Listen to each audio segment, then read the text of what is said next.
Hello friends, ಇವತ್ತಿನ ಸಂಚಿಕೆಯಲ್ಲಿ ಏನಾಯಿತು ಅಂತ ನೋಡ್ಕೊಂಡು ಬರೋಣ ಬನ್ನಿ. ಕೋರ್ಟಲ್ಲಿ ಜಡ್ಜ್ ಜೀವನ್ ಪರವಾಗಿ ತೀರ್ಪನ್ನು ಕೊಡ್ತಾರೆ. ನಂತರ ಜೀವ ರಚನಾ ಕೈನ ಹಿಡ್ಕೊಂಡು ಕೋರ್ಟಿಂದ ಹೊರಗಡೆ ಕರ್ಕೊಂಡು ಬಂದು, ನೀವೇನು ಮಾಡಿದ್ರಿ ಅಂತ ಅರ್ಥ ಆಗ್ತಿದೆಯಾ ನಿಮಗೆ ಅಂತಾನೆ.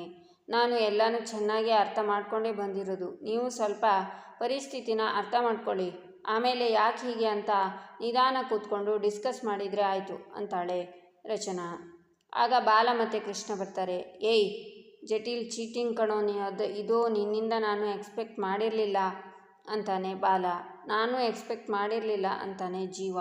ಡವ್ ಎಲ್ಲ ಮಾಡಬೇಡ. ಹೌದು, ಯಾವಾಗ ಮದುವೆ ಆದ್ರಿ, ಎಲ್ಲಿ ಮದುವೆ ಆದ್ರಿ, ನಂಗೊಂದು ಮಾತು ಹೇಳಿಲ್ಲ ಅಂತಾನೆ ಬಾಲ. ಮದುವೆನಾ? ಸುಮ್ಮನಿರೋ ಅಂತ ಕೂಗ್ತಾನೆ ಜೀವ. ಆಗ ಅಲ್ಲಿ ಜನಾರ್ದನ್ ಮತ್ತು ಅವನ ಹೆಂಡತಿ ಬಂದಿರೋದನ್ನು ರಚನಾ ನೋಡಿ ಜೀವನ ಕೈ ಹಿಡ್ಕೊಂಡು, ನೀವು ಸ್ವಲ್ಪ ಸುಮ್ಮನೆ ಇರಿ ಅಂತ ನಗ್ತಾ ಅವ್ರು ಬಂದಿರೋ ಕಡೆ ನೋಡ್ತಾಳೆ. ಬಾಲ ಮತ್ತು ಜೀವ ಕೂಡ ಅವರನ್ನೇ ನೋಡ್ತಾರೆ. ಆಗ ಲಲಿತಾ ಜೀವನ ಹತ್ರ ಬಂದು ಖುಷಿಯಿಂದ ಜೀವ ಅಂತಾರೆ. ಅಮ್ಮ ಅದು ಅಂತಾನೆ ಜೀವ. ನೀನೇನು ಹೇಳಬೇಡ, ಕೊನೆಗೆ ಒಂದೊಳ್ಳೆ ನಿರ್ಧಾರನೇ ತಗೊಂಡೆ ಅಪ್ಪ ನೀನು.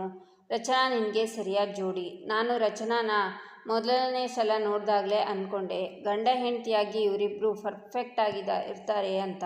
ಅಲ್ವೇನೋ ಬಾಲ ಅಂತಾರೆ ಲಲಿತಾ. ಹ್ಞೂ ಅಂತಾನೆ ಬಾಲ. ರಚನಾ, ಇಲ್ಲಿವರೆಗೂ ನನ್ನ ಅಳಿಯನ ಮೊಮ್ಮಗಳನ್ನ ಎಲ್ಲ ಕಷ್ಟದಿಂದಲೂ ಪಾರು ಮಾಡಿದ್ಯಾ.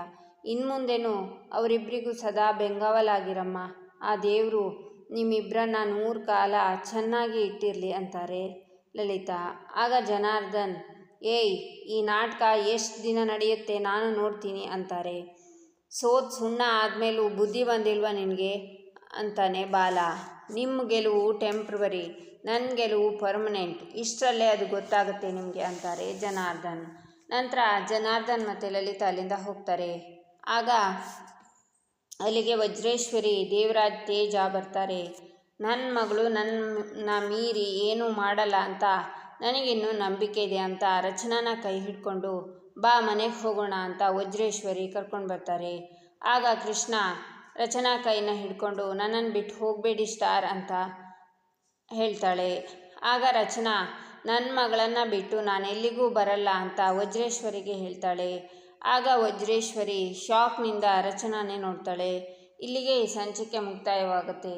ಮುಂದಿನ ಸಂಚಿಕೆಗಾಗಿ ನಮ್ಮ ಚಾನಲನ್ನು ನೋಡಿ, ಸಬ್ಸ್ಕ್ರೈಬ್ ಮಾಡಿ, ಲೈಕ್ ಮಾಡಿ, ಶೇರ್ ಮಾಡೋದನ್ನು ಮರಿಬೇಡಿ.